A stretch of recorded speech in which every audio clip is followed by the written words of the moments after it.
नमस्कार, दिन भर की बड़ी खबरों में आपका स्वागत है। मैं हूं आपके साथ आंचल। आज इस बुलेटिन में बात होगी सुप्रीम कोर्ट से बीजेपी सरकार को लगे झटके की, अमेरिका में राष्ट्रपति चुनाव के लिए वोटिंग की, देखेंगे राहुल गांधी के तेलंगाना दौरे को, झारखंड में राजनीतिक दलों की चुनावी हुंकार को, जानेंगे महाराष्ट्र में बढ़ती सरगर्मी को, और बुलेटिन के आखिर में देखेंगे जाने माने कार्टूनिस्ट इरफान की किस खबर पर पड़ी तिरछी नजर।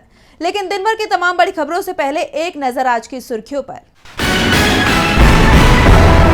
सुप्रीम कोर्ट ने कृष्ण जन्मभूमि विवाद पर सुनवाई 2 सप्ताह के लिए टाली, सभी पक्षकारों को जारी किए नोटिस। मुस्लिम पक्ष ने इलाहाबाद हाई कोर्ट के आदेश को दी है चुनौती। मध्य प्रदेश में सरकारी नौकरियों में महिलाओं को अब 35% आरक्षण, कैबिनेट मीटिंग में पास हुआ प्रस्ताव। आईपीएस संजय वर्मा महाराष्ट्र के नए डीजीपी बनाए गए, चुनाव आयोग के आदेश पर रश्मि शुक्ला का हुआ तबादला। शेयर बाजार में तेजी, 694 अंकों की तेजी के साथ 79,476 पर बंद हुआ सेंसेक्स, तो 217 अंकों की तेजी के साथ 24,213 पर बंद हुआ निफ्टी। ये तो थे सुर्खियां। अब बात आज की सबसे बड़ी खबर की। सुप्रीम कोर्ट ने यूपी मदरसा एक्ट की वैधता पर बड़ा फैसला सुनाया है। कोर्ट के फैसले को यूपी सरकार के लिए बड़े झटके के तौर पर देखा जा रहा है। तो क्या है कोर्ट का फैसला, जानने के लिए देखिए ये रिपोर्ट। सुप्रीम कोर्ट ने UP board of Madrasa education act पर इलाहाबाद हाईकोर्ट के फैसले को पलट दिया है। सुप्रीम कोर्ट ने कहा है कि 2004 में बनाया गया मदरसा एक्ट संवैधानिक रूप से सही है, यानी उत्तर प्रदेश में मदरसे चलते रहेंगे और 16,000 मदरसों में पढ़ने वाले 17 लाख स्टूडेंट सरकारी स्कूल नहीं भेजे जाएंगे। इससे पहले 22 मार्च को इलाहाबाद हाईकोर्ट ने मदरसों को गैर संवैधानिक करार देते हुए छात्रों को सरकारी स्कूल में दाखिला देने के आदेश योगी सरकार को दिए थे। लेकिन अब सुप्रीम कोर्ट ने साफ कह दिया है कि मदरसों में पढ़ाई होगी। हालांकि सुप्रीम कोर्ट ने मदरसा एक्ट के उस प्रावधान पर रोक लगा दी जिसमें मदरसों को पीजी और रिसर्च का सिलेबस तय करने का अधिकार था, यानी अब मदरसा बोर्ड हायर एजुकेशन का सिलेबस और किताबें तय नहीं कर पाएंगे। सुप्रीम कोर्ट ने कहा कि सिर्फ इसलिए कि मदरसा कानून में कुछ मजहबी शिक्षा शामिल है, इसे असंवैधानिक नहीं माना जा सकता।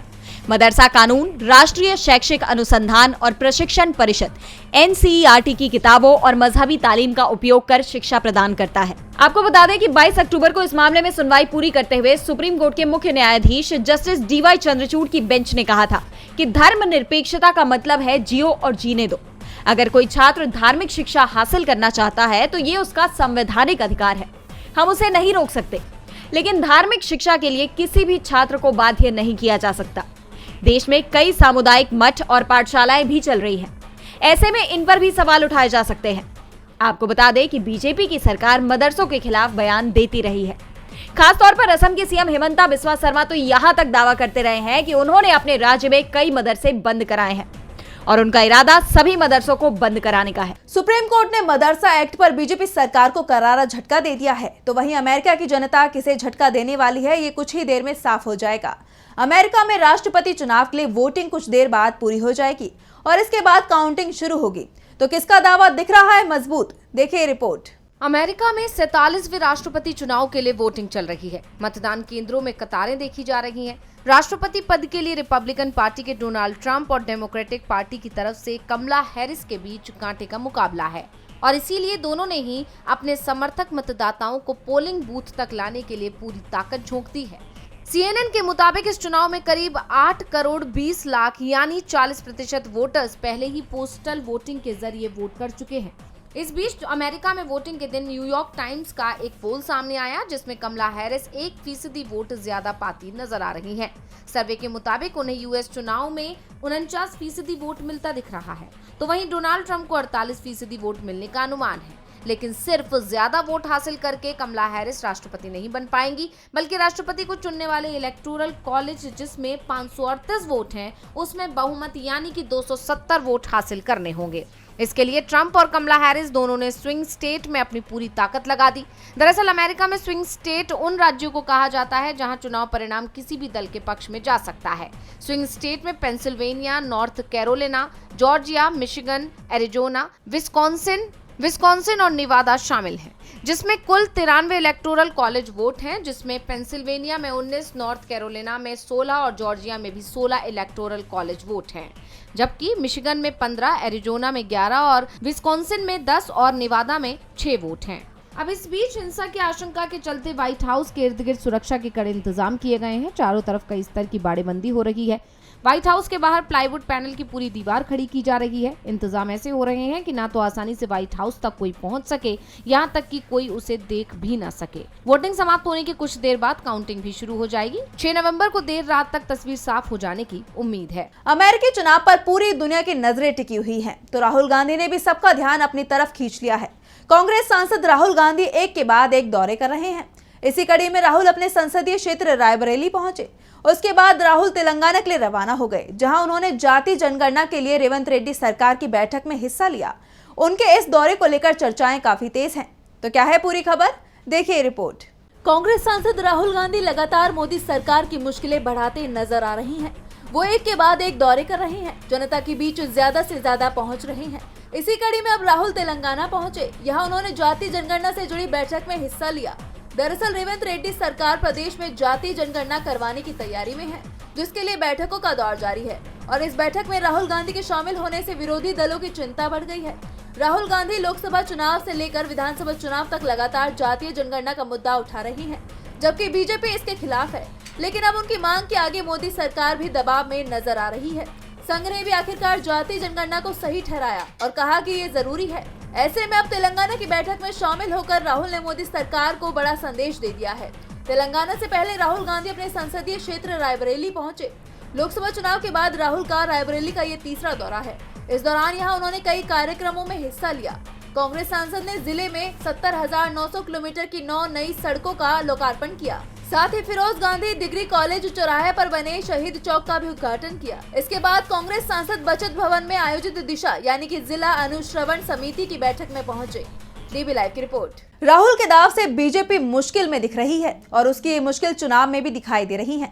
झारखंड में पहले चरण के मतदान के लिए बस कुछ ही दिनों का वक्त बचा है। ऐसे में चुनाव प्रचार के लिए स्टार प्रचारक मैदान में कूद पड़े हैं। इसी क्रम में इंडिया गठबंधन के नेताओं ने झारखंड में जनसभा को संबोधित किया और अपना घोषणा पत्र भी जारी किया। तो सीएम योगी भी हमलावर दिखाई दिए। देखिए रिपोर्ट। झारखंड में 13 नवंबर को पहले चरण का मतदान होना है। इससे पहले चुनाव प्रचार के लिए एनडीए और इंडिया गठबंधन के नेताओं ने पूरी ताकत झोंक दी है। इस बीच बयानबाजी लगातार जारी है। इसी कड़ी में कांग्रेस अध्यक्ष मल्लिकार्जुन खड़गे ने सीएम योगी आदित्यनाथ के बटोगे तो कटोगे वाले बयान पर पलटवार किया। उन्होंने कहा कि बांटने वाले भी तुम हो और काटने वाले भी। वहीं इस दौरान खड़गे ने रैली को संबोधित करते हुए कहा, पीएम मोदी आपके मंगलसूत्र, आपके मवेशियों को चुराने वाले हैं। वे आपकी संपत्ति छीनकर अंबानी अडानी को दे रहे हैं। आरएसएस बीजेपी आपको बांटना चाहती है, आपके बीच लड़ाई कराना चाहती है। आप कैसे इन लोगों को वोट दे सकते हैं? खड़गे ने झारखंड में घुसपैठिए के मुद्दे पर भी बीजेपी सरकार को आड़े हाथों लेते हुए पूछा, अगर राज्य में घुसपैठिए माटी, बेटी और रोटी चुरा रहे हैं तो आप क्या कर रहे थे? भुट्टे छील रहे थे क्या? तो वहीं झारखंड के सीएम हेमंत सोरेन ने भी बीजेपी पर जमकर निशाना साधा। बीजेपी अब अपनी घिसी पिटी नफरती हिंदू, मुसलमान, पाकिस्तान, बांग्लादेश, मटन मछली पर आ गई है, पर हमारे मुद्दों पर वे मौन हैं। झारखंड जल जंगल जमीन की लड़ाई से निकला राज्य है। इसी जल जंगल जमीन पर बीजेपी की नजर है। मोदी सरकार और रघुवर सरकार ने लगातार इसे लूटने की कोशिश की, जिसका हम सभी झारखंडियों ने जी जान लगाकर विरोध किया। बीजेपी द्वारा दिए गए महंगाई के दंश से पूरा देश परेशान है। इसी के साथ हेमंत सोरेन और कांग्रेस अध्यक्ष मल्लिकार्जुन खड़गे ने झारखंड चुनाव को लेकर संयुक्त घोषणा पत्र भी जारी किया, जिसमें 7 गारंटियों का ऐलान किया गया। झारखंड में बीजेपी विपक्ष के निशाने पर रही तो महाराष्ट्र में भी महायुति की टेंशन बढ़ती दिखाई दे रही है। राजनीतिक दलों में तीखी बयानबाजी देखने को मिल रही है। इसी कड़ी में पूर्व सीएम उद्धव ठाकरे ने एक बार फिर पीएम मोदी और गृह मंत्री अमित शाह को निशाने पर ले लिया, तो शरद पवार ने भी अजीत पवार को लेकर बड़ा बयान दिया है। इस बीच नवाब मलिक भी बीजेपी की परेशानी बढ़ाते नजर आ रही हैं। महाराष्ट्र में विधानसभा चुनाव के बीच राजनीतिक दलों के बीच बयानबाजी का सिलसिला तेज है। इसी कड़ी में एनसीपी एससीपी प्रमुख शरद पवार का अजित पवार को लेकर बड़ा बयान सामने आया है। उन्होंने डिप्टी सीएम अजित पवार के काम की सराहना की है। शरद पवार ने कहा कि अजित पवार ने 20 से 30 साल तक इस क्षेत्र में काम किया और उन्होंने जो काम किया उसमें कोई संदेह नहीं है। शरद पवार ने कहा कि अब भविष्य के लिए तैयारी करने का समय आ गया है। उनके इस बयान ने एक बार फिर अजित पवार की शरद पवार के पास वापसी की चर्चाओं को हवा दे दी है। अजित पवार को लेकर शरद पवार का रुख नरम होता दिखाई दे रहा है, तो अजित गुट के प्रत्याशी नवाब मलिक भी बीजेपी की टेंशन बढ़ाते दिखाई दे रहे हैं। मलिक ने कहा है कि वे अपने चुनाव प्रचार में बीजेपी या शिवसेना के पोस्टर या फोटो का इस्तेमाल नहीं करेंगे। इस सीट पर नवाब मलिक वर्सेस ऑल की लड़ाई है। महायुति को पता है कि इस बार वे जीत नहीं सकते। नवाब मलिक ने दावा किया है कि अजित पवार किंग मेकर बनेंगे। हम तय करेंगे कि सरकार कैसे बनेगी। जिसके बाद अजित पवार को लेकर बीजेपी की चिंता बढ़ी हुई है। तो शिवसेना यूबीटी प्रमुख उद्धव ठाकरे ने भी पीएम मोदी और गृह मंत्री अमित शाह को चुनौती दे दी है। उन्होंने कहा कि मोदी और शाह 15 दिन के लिए यहां आए और अपनी हार देखें। ठाकरे ने सवाल उठाया कि आगामी चुनाव में किसके बीच की लड़ाई है और खुद ही इसका जवाब देते हुए कहा कि इस विधानसभा चुनाव में राज्य से प्यार करने वालों और इससे नफरत करने वालों के बीच मुकाबला है। जो लोग महाराष्ट्र से प्यार करते हैं वे विपक्षी महाविकास अघाड़ी के साथ जुड़े हुए हैं। इसके साथ ही बीजेपी पर तंज कसते हुए उन्होंने कहा कि उनका नारा है बटेंगे तो कटेंगे, लेकिन हम इसे टूटने नहीं देंगे और इसे लूटने भी नहीं देंगे। उद्धव ने पार्टी के बागी नेताओं के खिलाफ भी बड़ी कार्रवाई की है। पार्टी विरोधी गतिविधियों में शामिल होने के लिए 5 नेताओं को ठाकरे ने सस्पेंड कर दिया है। महाराष्ट्र में एनडीए की मुश्किलें बढ़ती दिखाई दे रही हैं, तो मुश्किलें वक्फ बिल को लेकर भी बढ़ी हुई हैं। वक्फ बिल को लेकर बनाई गई जेपीसी में शामिल विपक्षी सांसदों ने लोकसभा अध्यक्ष को चिट्ठी लिखी थी। इस चिट्ठी में उन्होंने संसदीय संयुक्त समिति की शिकायत की थी और मिलने का समय मांगा था। इसी सिलसिले में विपक्षी सांसदों की ओम बिरला से मुलाकात हुई। तो क्या कुछ हुआ इस मुलाकात के दौरान, जानने के लिए देखिए खास रिपोर्ट। वक्फ संशोधन बिल पर बनी जेपीसी में शामिल विपक्षी सांसदों ने मंगलवार यानी कि 5 नवंबर को लोकसभा अध्यक्ष ओम बिरला से मुलाकात की। इस मुलाकात में विपक्षी सांसदों ने पैनल के अध्यक्ष और भाजपा सांसद जगदम्बिका पाल पर विपक्ष की राय लिए बिना एक तरफा निर्णय लेने का आरोप लगाया। सांसदों ने बिरला को लिखे संयुक्त पत्र में आरोप लगाया था कि पाल विपक्षी सांसदों को वक्फ बिल पर अपनी बात रखने का मौका नहीं दे रही हैं। इसी को लेकर सांसदों ने शिकायत की कि जगदम्बिका पाल कई बार लगातार 3 दिनों तक बैठकों की तारीखें तय करते हैं और गवाहों को बुलाने का निर्णय भी एक तरफा लेते हैं। ऐसे में हमारे लिए तैयारी के बिना उचित बातचीत करना मुमकिन नहीं है। स्पीकर के साथ हुई इस बैठक के बाद टीएमसी सांसद कल्याण बनर्जी ने बताया कि जब हम बैठक में आते हैं तो बीजेपी के नेता नहीं आते हैं। अगर हम वहाँ नहीं रहेंगे तो कोरम पूरा नहीं होगा। हम गंभीर और ईमानदार हैं। लोकसभा स्पीकर से हमारे कई मुद्दों पर गंभीर चर्चा हुई। उन्होंने बहुत धैर्यपूर्वक हमारी बातें सुनी। स्पीकर ने भरोसा दिलाया कि वो हमारी शिकायतों पर गौर करेंगे। 25 नवंबर से संसद का शीतकालीन सत्र शुरू हो रहा है और इस बिल को लेकर अभी तक जेपीसी किसी नतीजे पर नहीं पहुंच पाई है। वक्फ बिल संसद के शीतकालीन सत्र में पेश किया जाएगा। बता दें कि वक्फ बिल के विरोध को लेकर मुस्लिम संगठन बड़ी तैयारी में है। इमारत-ए-शरिया के हजरत मौलाना फैसल रहमानी ने कहा कि बिहार के सीएम नीतीश कुमार और आंध्र प्रदेश के सीएम चंद्रबाबू नायडू से वक्फ संशोधन बिल को वापस लेने के लिए कहेंगे। अगर ये दोनों नेता इस बिल से पीछे हट जाते हैं तो बड़े आराम से इसको समाप्त किया जा सकता है। वक्फ बिल लगातार सुर्खियों में बना हुआ है, तो चर्चा सुप्रीम कोर्ट के फैसले की भी हो रही है। दरअसल निजी संपत्ति मामले को लेकर सुप्रीम कोर्ट में सुनवाई हुई, जिसको लेकर सीजेआई की अध्यक्षता में 9 जजों की बेंच ने ऐतिहासिक फैसला सुनाया। तो क्या फैसला सुनाया कोर्ट ने, जानने के लिए देखिए खास रिपोर्ट। सीजेआई डीवाई चंद्रचूड़ जल्द ही रिटायर होने वाले हैं। उनका कार्यकाल 10 नवंबर तक का है और 8 नवंबर को उनके कामकाज का आखिरी दिन होगा। अपने रिटायरमेंट से पहले सीजेआई एक के बाद एक बड़े फैसले लेने में लगे हुए हैं। इसी सिलसिले में अब सीजेआई की अध्यक्षता वाली 9 जजों की बेंच ने निजी संपत्ति मामले को लेकर कर्नाटक हाईकोर्ट का निर्णय पलटते हुए एक अहम फैसला सुनाया है। सुप्रीम कोर्ट का कहना है कि सभी निजी संपत्तियों को सार्वजनिक हित वाली घोषित नहीं किया जा सकता, इसलिए सरकार इन संपत्तियों का अधिग्रहण भी नहीं कर सकती। हालांकि सार्वजनिक हित के मामलों में उसे समीक्षा करने का अधिकार है और ऐसी स्थिति में वो जमीन का अधिग्रहण भी कर सकती है। इसके साथ ही सुप्रीम कोर्ट ने 1978 के हाईकोर्ट के फैसले को भी पलट दिया, जिसमें कहा गया था कि सामुदायिक हित के लिए राज्य किसी भी निजी संपत्ति का अधिग्रहण कर सकता है। संविधान के आर्टिकल 39B का अवलोकन करते हुए सुप्रीम कोर्ट की 9 जजों की बेंच ने यह फैसला सुनाया। 9 जजों की बेंच में से 7 ने बहुमत से फैसला दिया कि हर निजी संपत्ति को सामुदायिक हित के लिए अधिग्रहित नहीं किया जा सकता।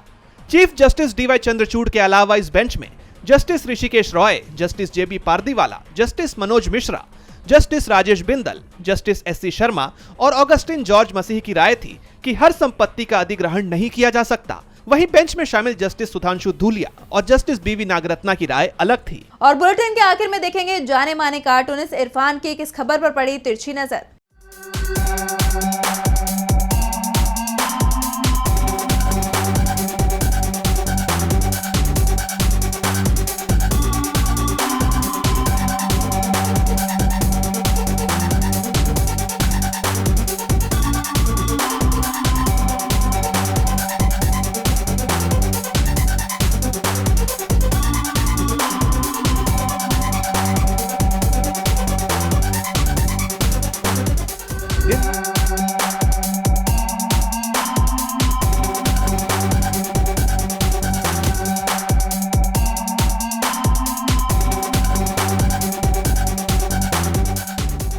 वैसे तो दिवाली 2-3 दिन तक मनाई जाती है, मगर सुप्रीम कोर्ट अब तक मना रहा है। उसने आज एक बड़ा धमाका कर दिया उत्तर प्रदेश सरकार की तरफ, जो कि रिवर्स में चला गया है।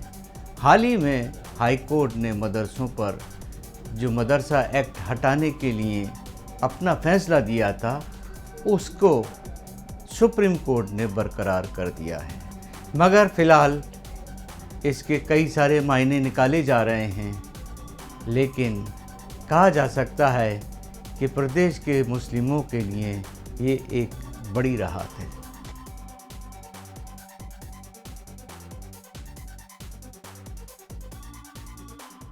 बहुत बहुत शुक्रिया इरफान जी। तो आज इस बुलेटिन में इतना ही। आप देखते रहिए DV लाइव। नमस्कार।